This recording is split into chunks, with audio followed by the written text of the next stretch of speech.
Jurickson Profar signed a 3-year deal with the Atlanta Braves. Let's talk about it on Fantasy Baseball Today Express.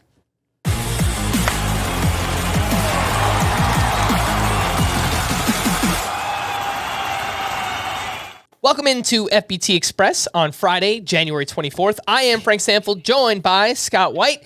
And all right, Scott, let's talk about it. Your Braves are on the board. They're signing Jurickson Profar to a 3-year, $42 million deal. Profar is coming off a career year where he hit .280 with 24 home runs, 10 steals, and .839 OPS. He was the 36th overall player in Roto. He averaged 3.2 fantasy points per game. The big question, can he come anywhere close to repeating this mid-career breakout?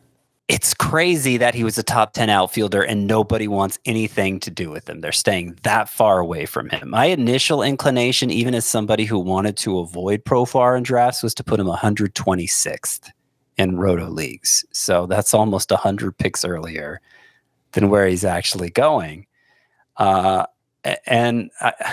It's at a point where it's like, okay, I guess I'm going to be the one who gambles on that chance he'll get to 80% of what he was last year, because that's all it'll take to live up to where I rank him versus his ADP. So nobody wants him. I have to call Profar a sleeper just because everybody's sleeping on the fact that he was actually great last year.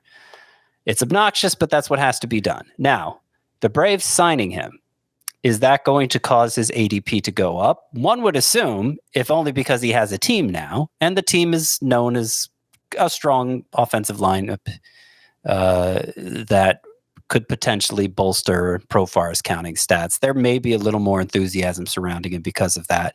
I will note that while it seemed like, honestly, I Googled it to death, I could not find an explanation for why Profar was so much better last year. Yes, the underlying data backed up what he did. He was good, not just on the surface level, but underneath. But why? What changed for him? Could not find an answer. With this news, an answer started to come out. He worked with Fernando Tatis Sr. on his swing prior to last year, added a leg kick among other changes, got that exit velocity up. Basically, everything else stayed the same. Good contact rates, good on-base skills, but he hit the ball much harder because of those changes. And Fernando Tatis, by the way, worked with Ronald Acuna prior to his MVP season, got that strikeout rate way down. So he has a history of like maximizing hitter outcomes. Hopefully he did that with Profar. And that little kernel of knowledge gives me a tiny bit more faith that maybe Profar, the one we saw last year, is the real deal. Yeah, as you mentioned, that NFBC ADP in January for Profar was 213 before the signing. I have to imagine he's going to move up. How much does he move up?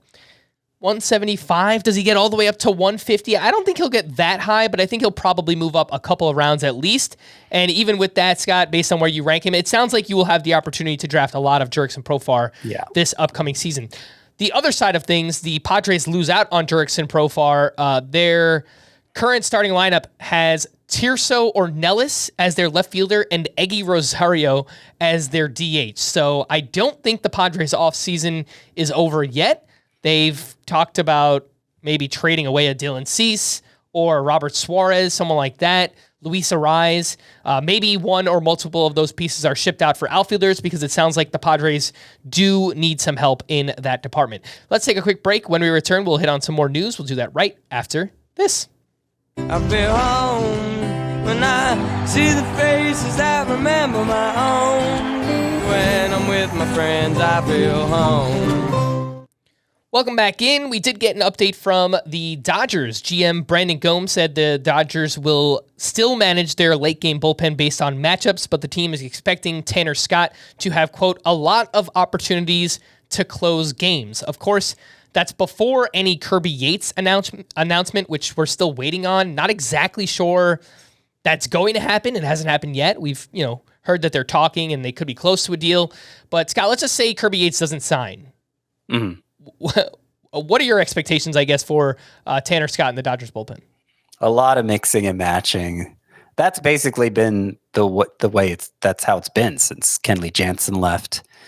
They'll develop a favorite. Dave Roberts will develop a favorite for a stretch. Most often the past couple of years it's been Evan Phillips, but it's not like he's been afraid to change hands when he feels like there's a need. Not just necessarily matchups based. He kind of goes through stretches where he prefers one reliever to another. So I'm thinking that's how it'll play out again. Maybe a little more matchups based since Scott's the left-hander. Taking everything into account, what was said there, I think Scott is, if you're going to target any Dodgers reliever, it's the one to target, but I'm not going to do it with a great amount of gusto because I think he's not going to get much more than 20 saves, if even that many. Sticking with the closer market, the Tigers are apparently looking for a closer. I read an article earlier that said that mentioned Carlos Estevez, Kenley Jansen, Kyle Finnegan, Craig Kimbrell, and David Robertson as possibilities. Apparently, the Reds are interested in Carlos Estevez as well. If they did sign him, Scott, who do you think would close, Estevez or Alexis Diaz? I think Estevez. Alexis Diaz was pretty bad last year. Yeah. White Sox GM Chris Getz said Thursday that he expects Colson Montgomery to be the team's shortstop at some point this season. He also said that Montgomery will get a lot of opportunities during spring training, and Scott, Colson Montgomery's prospect star has dimmed over the past year or so, but he had a really strong showing in the Arizona Fall League. There was some talk that he was playing through some injuries last season as well. Do you see any deep league post-hype appeal with a Colson Montgomery?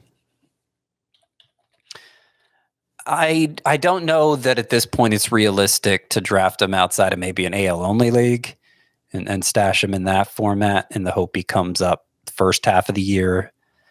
But even when he comes up, there are performance concerns. There's the fact he's playing for the White Sox and it's not going to get much lineup support. I do think his awful season was probably, whether it was health issues, I read about mechanical issues too. It's probably unfair to judge him on the season he just had. And yes, he was better down the stretch, better in the Arizona Fall League. So I think he is still a legit prospect, but not the most worry-free prospect is Colson Montgomery. Just want to quickly mention some rumors that are out there right now. We're getting conflicting reports on Pete Alonso regarding the Toronto Blue Jays. Some people are saying talks are progressing and getting deeper. Others are, disputing those reports. So we'll see what happens with Pete Alonso. Apparently, the Astros have restarted negotiations with Alex Bregman, which doesn't make too much sense. But if it were to happen, it sounds like Isaac Paredes would play second base with Jose Altuve moving to left field. So let's see if that happens. And then the last one here, there are some reports that the Cubs are trying to acquire Ryan Presley from the Astros. And Ryan Presley does have a no-trade clause, so we'll see if he actually accepts or if that deal actually goes through. But if he does, it sounds like Ryan Presley would be the favorite for saves in Chicago. For more extensive fantasy baseball coverage, listen to our full-length podcast, Fantasy Baseball Today, on Spotify, Apple Podcasts, or anywhere else podcasts are found. Thanks for listening to Fantasy Baseball Today Express, and we will be back again tomorrow. Bye-bye!